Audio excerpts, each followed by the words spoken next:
Media. What's going on, ladies and gentlemen? Welcome back to The Fringe. Say what you want about Pierre Poilievre in terms of what you think he's going to produce when he becomes Prime Minister of Canada. Now, well, I admit I've had my gripes about Pierre when it comes to certain things that he's conveying along his potential campaigning. We all know they're essentially always in campaign mode.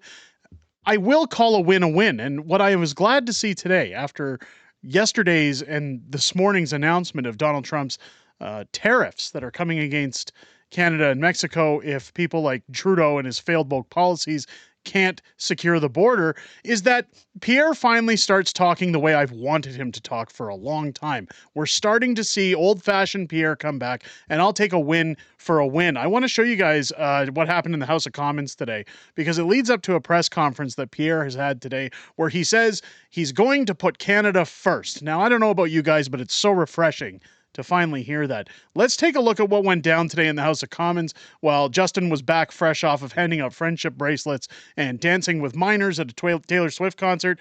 Let's see what happened when he had to face Pierre in the House of Commons. Plan for economy and security that puts Canada first. But despite the fact the Prime Minister has known for years that Trump was threatening these tariffs, and for 3 weeks that President Trump had won the election, the only plan he has is a Zoom call. No plan to reverse his disastrous liberalization of drugs that have killed people and now threaten our borders.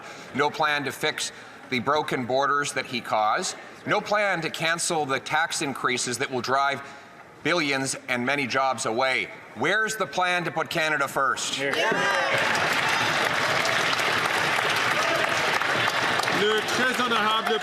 Right Honourable Prime Minister. Instead of panicking and falling back on slogans like the Leader of the Opposition, we rolled up our sleeves and we're getting to work. We're working with all the premiers, pulling together in a Team Canada approach, because that's how we defend Canadian jobs from coast to coast to coast.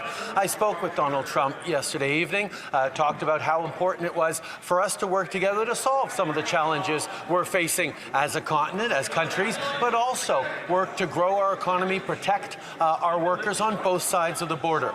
This is the responsible, methodical approach we're taking as we move forward, while our opponent falls back on slogans and fear. The Honourable Leader of the Opposition.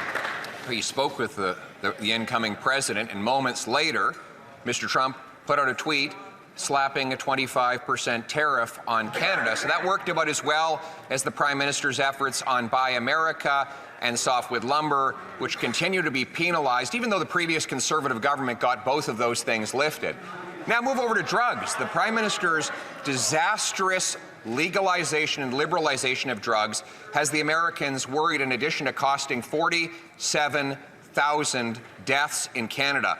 Where's the plan to stop the drugs and keep our border open to trade? The Right Honourable Prime Minister. Mr. Speaker, once again, the Leader of the Opposition is just making stuff up. I clearly spoke with the President of the United States an hour and a half after he put out his suggestion on tariffs. The reality is we're going to continue to work constructively with the incoming administration to protect Canadian jobs, to protect Canadian growth, to take the responsible approach that isn't steeped in partisanship, that pulls together the Team Canada approach that stands up for Canadians instead of throwing our arms up and saying all is broken like the Leader of the Opposition. It's important to point this out because while Pierre Poilievre does go on to say Canada first, of course, this Prime Minister constantly says Canada last. He's shown that over the last 10 years as he launders our money out to other countries, as he puts any money that we have in terms of tax dollars into woke programs, woke ideologies, woke investments. Donald Trump is going to completely steamroll Justin Trudeau. Now, I've also said in the last video when we were talking about the tariffs that it's funny that Doug Ford comes out saying that we need a Team Canada approach, and yet today in the House of Commons, Justin Trudeau says the same thing. Now, Doug Ford, again, in my mind, is a closet liberal. I think he wants to be a federalist. I think that he's on the same page as Justin Trudeau when it comes to woke ideologies and woke policy. Now, when you go into the House of Commons and when you look at what's going on, when you listen to Justin Trudeau spewing out his usual dialect, again, he should be very concerned for the jobs in Canada, for any kind of growth that our GDP has when these tariffs come into play. just what he's going up against. I mean, Trudeau's dealt with Trump before. Trudeau knows that Trump doesn't care about him. Trump's willing to slap him aside like the little trust fund baby that he is. I was going to use other words, but we got to be careful here. This is a big problem. Of course, he's using scripted, common question period remarks, saying that Pierre's only concerned about slogans. Let's take a look at what Pierre actually had to say afterwards.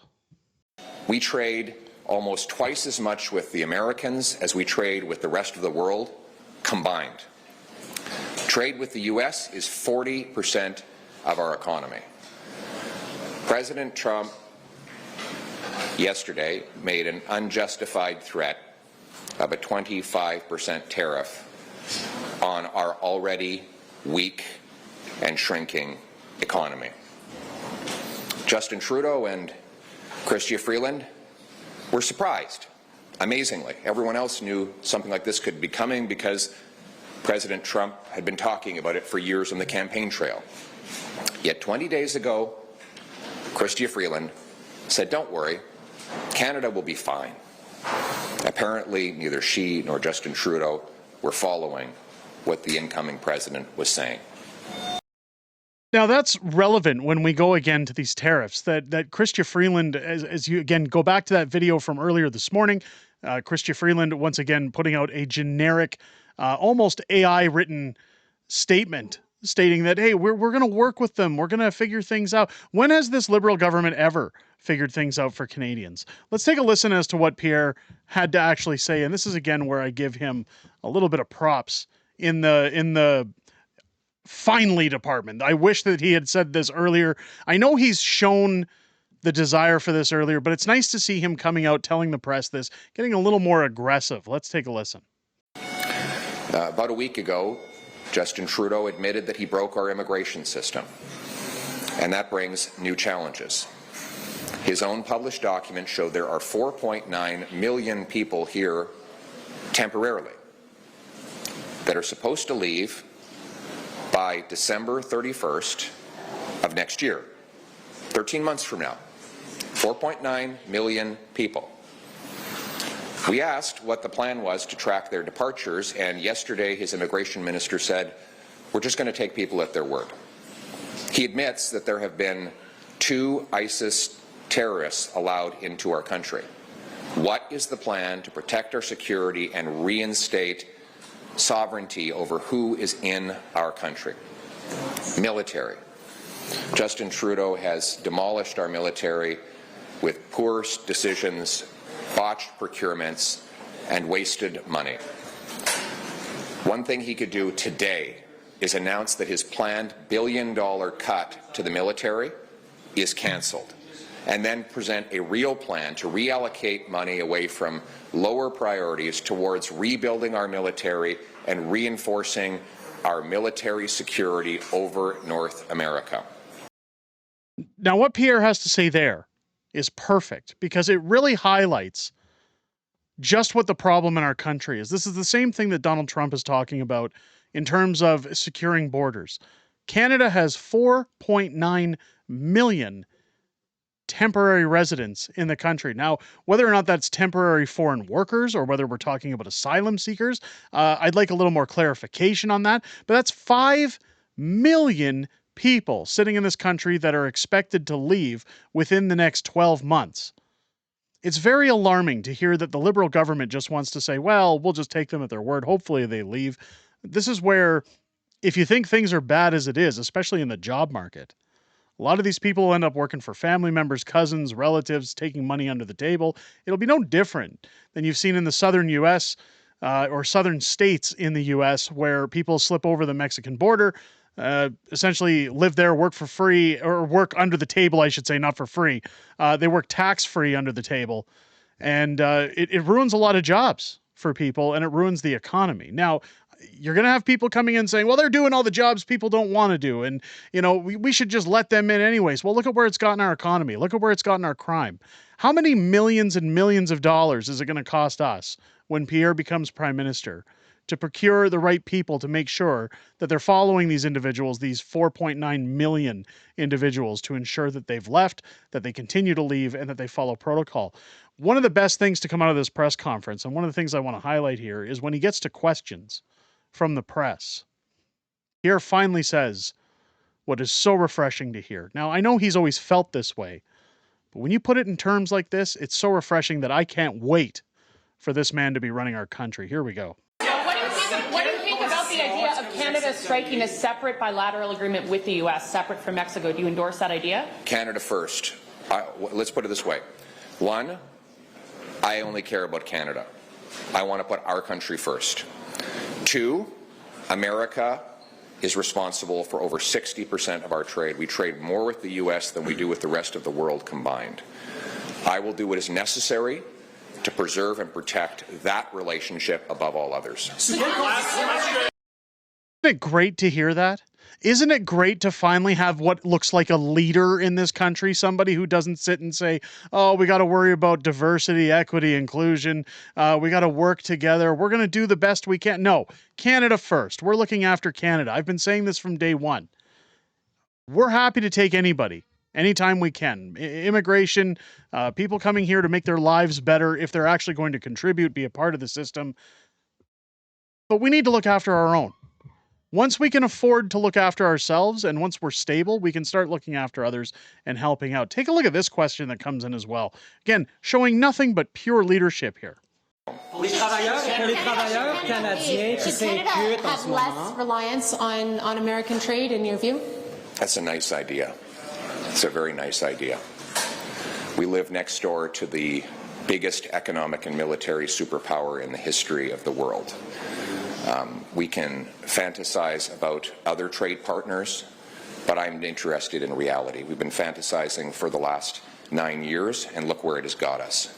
What we actually need to do is stand up for our economy by axing taxes, unleashing free enterprise, having a massive boom in our energy and resource production, and standing up for our country against unfair tariffs abroad.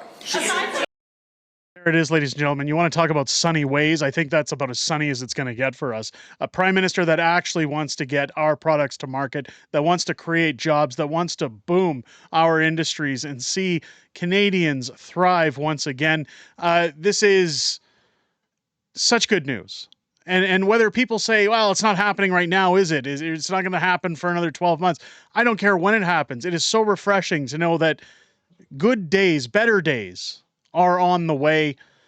This is a man who used to manage finance for the Conservatives. This is a man who understands money. And I believe that this is also a man who knows what it takes to negotiate with somebody with the presidency of Donald Trump and make sure that we're not essentially giving the farm away in order to make sure that we please all those in the names of diversity, equity, and inclusion. Let me know what you guys think down below. Were you happy to see Pierre talk like this? Are you happy to see that he's got a plan, at least, unlike our bumbling PM, that, or at least the drama teacher who's currently residing in the Prime Minister's office? Let me know what you guys think down below if it's your first time here. I hope this video earns your subscription. Make sure if you enjoyed the content, you leave a thumbs up or a comment down below. It helps us out in the old algorithm. Hit your bell for notifications while you're hitting that subscribe button. Join me live here on the channel each and every Friday night for Friday Night Fringe, my live streaming show, where it's not just myself, but I'm joined by the beautiful as ever Mrs. Fringe, as we talk about everything that's happened this week in politics, everything coming up in the week ahead, and some back and forth within the community with you guys. And it's always great to sit down with all of you and hear what you have to say outside of making these videos. And we have the best community on this platform. We always have, always will. And I look forward to seeing each and every one of you this Friday, starting at 6 p.m. Pacific, 8 p.m. Central, here on the channel. With that said, ladies and gentlemen, I hope you enjoyed this video and have a great rest of your day. I'll catch you on the next one.